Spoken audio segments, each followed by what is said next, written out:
Yes, sir. This is a fun one.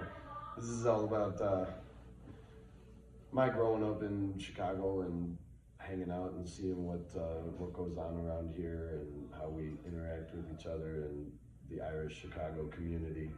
And basically, there's just a feeling of you deal with it, you go forward, you keep pushing, you keep moving, and you deal with whatever life throws at you. So let's check it out. My lady said to me, let's try internet sorcery. My lovely Mrs. Susan got the great idea that we should do our genealogy project. So we went with that 23andMe thing. Who knows, they've probably made a clone of me by now. I don't know, but we'll see how it goes.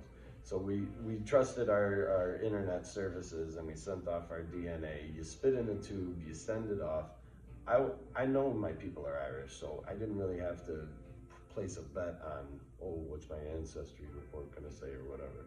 But with a lot of people in America, if you were to do that, you would find that part of you is from the first island that you hit swimming east. The water is wide, so show respect to those that are still there.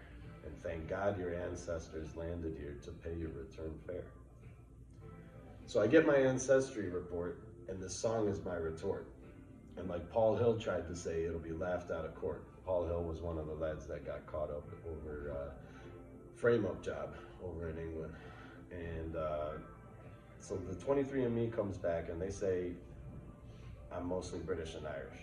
And the reason that they have that British part there is that some of my people are from the north, past the border or whatever. It's one island. So they claimed the north and made many an Irish mother cry. And then I asked Michelle O'Neill, the great leader of Sinn Féin up north, if she thinks the O'Neills were ever British, because part of my peoples are O'Neills. And if yes, then I'll shut up and go play a game of Quidditch, which is that stupid game that they play in the Harry Potter films and such. And like many in Chicago, I rep Carrie, Clare, and Mayo. When you say you rep something, you represent it.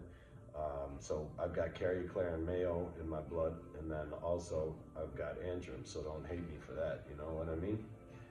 So yeah, and then we go into the chorus where we're talking about, what do you think about the chorus, Rich? Did you like where we landed with it? Oh yeah, of course. What are the lines again? We won't let you stomp or root us out. Right. Like the plant that keeps growing, you know? Yeah. I suppose I get from that the idea of the British government trying to ethnically cleanse, remove the Irish people and their identity completely, but you just can't do it. We're Can't people that don't go away. Yeah. I suppose. And that's the you lot part, because they're always talking about you lot this, you lot that. So I said, oh, it's you lot that are giving us just cause to shout, because it is a just cause, and we're in it till the end, and we're in this world to stay forever and a day. So we're Irish, just deal with it. And you'll find us in North and South America, Australia, even Japan. And I bet there's not any of you that can say you've never had fun with an Irishman. So I'm begging you, please stand by Rishtard and I for the next 10 years. If it all works out, Rishtard and I will buy you a few beers. And us Irish might be stuck for cash or numbers in far off lands, but we know a good pub and ways to find helping hands. And that's true because I've been all over the world, and well, not as much as this man, but usually when I go to a place, I can find an Irish pub, I can get talking to somebody, maybe find a job, maybe find whatever I'm trying to do, a little bit of crack or whatever. So now we come into the last section, and I'm pretty pissed because they still haven't given us what we need. And we can get paid while we send text Charles with fear. Rich actually came up with that line. And I had something a little fouler, but that works just fine. If you don't know who Charles is, it's the King of England. And so we say the cause will get stronger and stronger year by year. Y'all know by now what the cause is. Those bastards saying, come on here, just leave it be. Us chancellors will gladly sing them a history lesson for free, because for 700 years we haven't had the chance to speak. So now it's our turn. So you guys were enforcing the border to embolden your constituents. When you guys started locking down the border, making it a hard border. The guys is the British government here. So Yeah. Okay. Yeah. So that's where we're talking about there. And I used to talk with guys from the north, and they would do tit for tat stuff with burning each other's homes or shooting or whatever it was. The violence against each other was unspeakable. So you burn us out our homes and then you label us the miscreants. But we're free to speak now, unlike our grandpa such and such, because it really doesn't matter which family you're from or whatever. If you want a united Ireland, you're in it. So call London and tell them the Chancers stop giving a fuck. And there you have it. Yep. You can send it on to Downing Street, whatever you want to do with it. Send it to your local MP, whatever. Yeah. Just deal with it. Yeah. What about the music? What are we doing on this now? What's the story here now?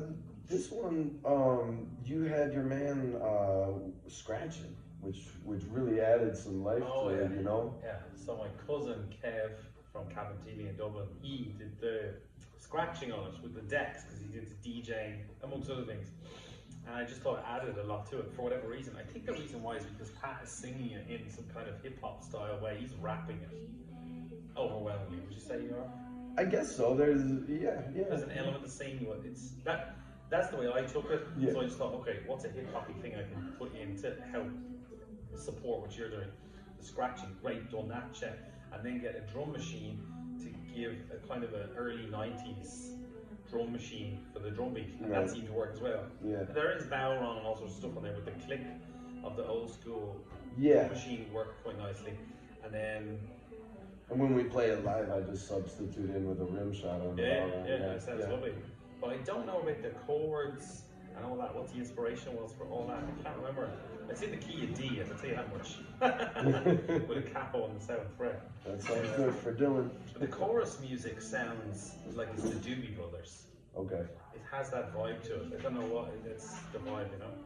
But it's a great one to play live. It's got a better vibe than this elevator music we got in the background. Yeah. What the story is with that, but yeah, it's fun to play live. It's probably one of the most enjoyable ones to play live now, and I think that's because there's so many things going on in the song. Stops and starts, change rhythms, change tempos. The lyrics are obviously more interesting than a lot of other songs because there's so much coming at you. Each line is like a full story. Yeah. It does look rapid fire. Yeah, so yeah, it's a fun one. So yeah, deal with it. Track 3, enjoy it. That was good, wasn't it? Yeah, we got the wine bottles in there. Yep. Fancy schmancy.